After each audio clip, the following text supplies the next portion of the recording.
So we're in search of Don Juan Onate, the founder of New Mexico back in 1598. So hopefully we'll find some evidence of his presence here.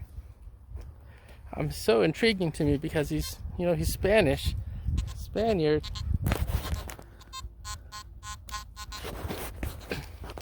And so, I just want one coin. I'll take one coin. Something that proves that he was here.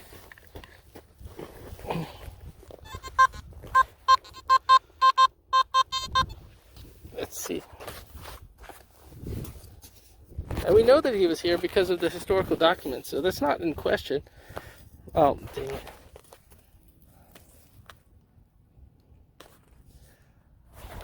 Gotta love the pull tabs.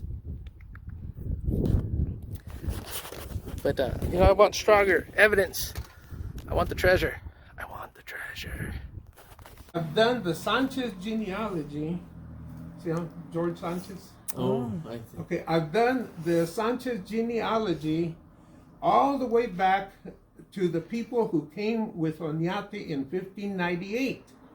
In 1598, Onate, coming from Mexico, had colonists, he had Spanish soldiers, and he had a lot of Indios out de Mexico. Mm-hmm. Okay? Anyway, he arrived in this area in 1598.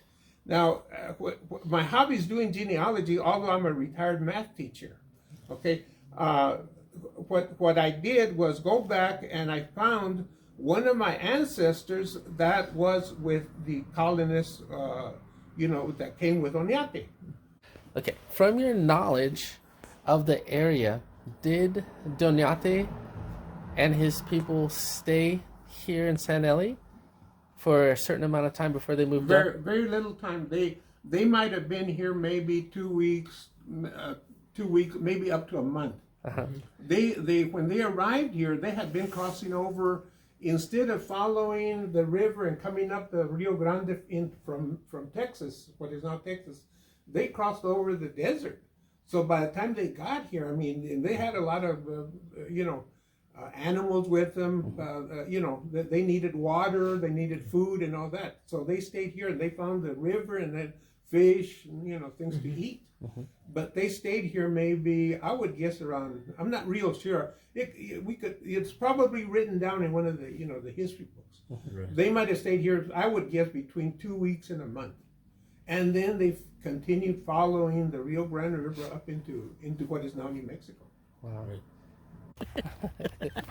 All right, so what did we learn so far? Well, so far we learned that Juan de Onate didn't cross through here. No, absolutely not. And that's a little disappointing because I was sure. But it's not that disappointing though, right? Right, it's not. We learned a lot that they might have camped around this area, the San Elizario area, but maybe they crossed further down closer to El Paso, Texas, or maybe even going into Las Cruces. Yeah, so the story is a little convoluted. Like, this area used to be Mexico. Actually, I'm sorry, not Mexico. Spanish territory before Mexico even existed. And so he came through here. He did establish himself here.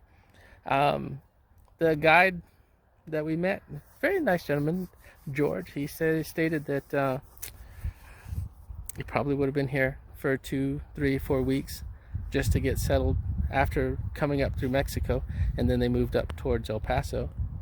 Right, and the fact is that since this was not actually the United States at that time, and they were following the levee or the Rio, and with the change of the Rio Grande, it might have been that they did cross further over there towards the New Mexico area that we know now as Las Cruces or El Paso, central El Paso.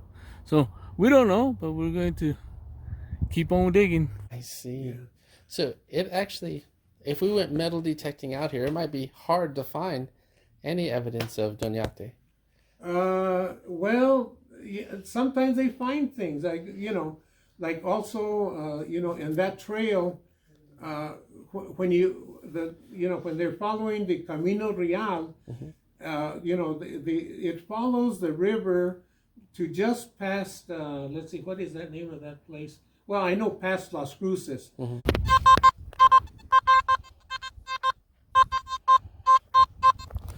I got a good signal.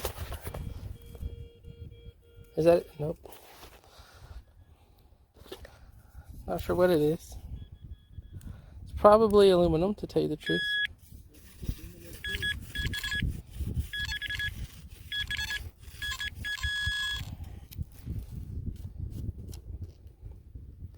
Oh, man.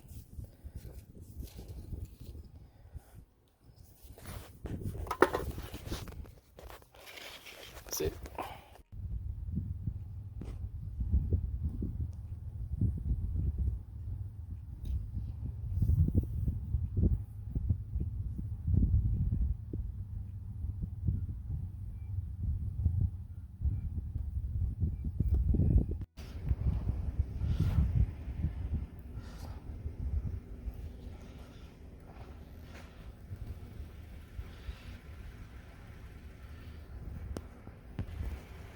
So I'm on the border here of America and Mexico.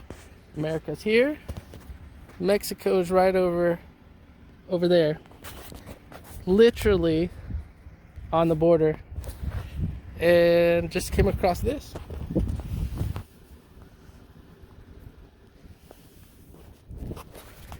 That would be a means to scale the wall.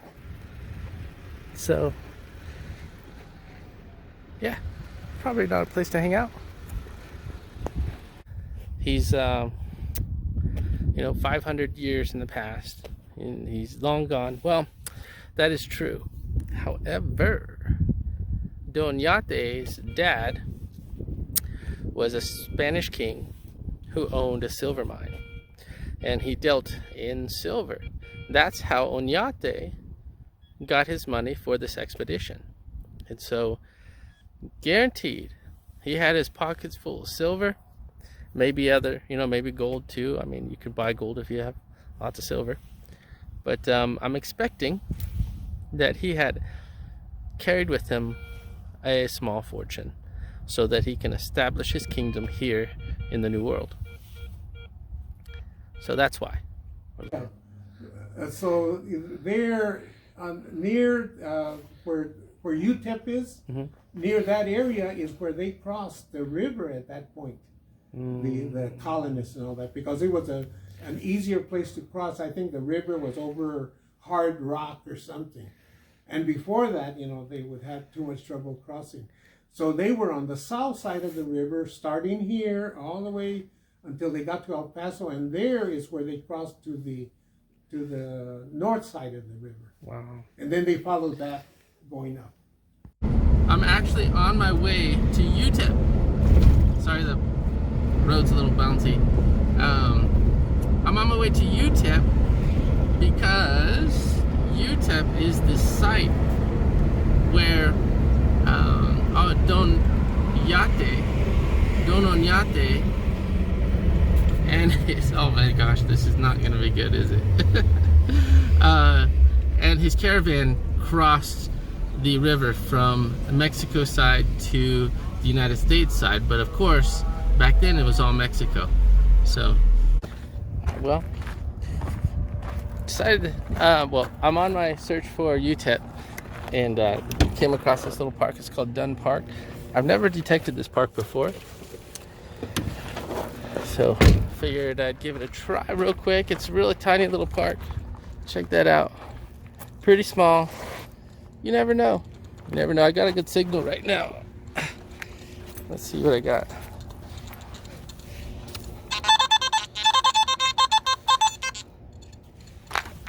There it is. Looks like a mailbox key. Cool.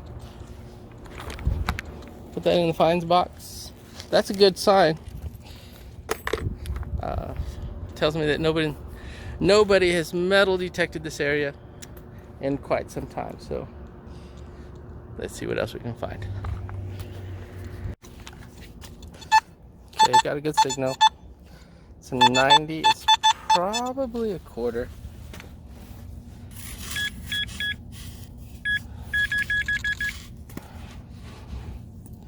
There it is.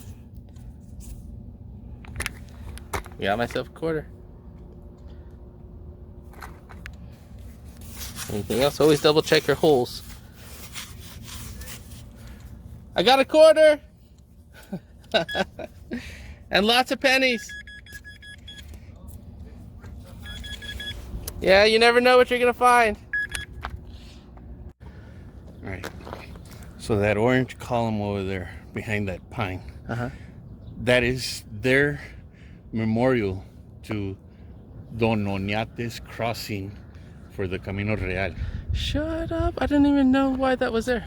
Okay, let me see if I can find it. Hold on. I'm trying to get a close up. There it is. Okay. So that's the marker on their side. That's on Mexico's side. That's the Mexican side, and it's Okay. like a drive around. Really? Yeah, a circle. May 4th, 1598, Don Juan de Onate, Captain General Governor, New Mexico, first named El Paso del Norte. Through this old pass, the lowest snow-free feasible route from the Atlantic to the Pacific through the Rocky Mountains, extended today the great trunk lines of telegraph and railroad. The city of El Paso marks the place and perpetuates the name. El Paso, the pass from the north to the east. And then in the back right here, Mexico has a bigger monument. That tower right there is a monument erected by Mexico to show where Don Onate and his caravan crossed over into this area. Sweet! No, Oh, Socorro and... no, we haven't stopped. Oh, okay. And did you see Licon Dairy? We've been there. Oh, okay. We've been to there, not today, but we've been there.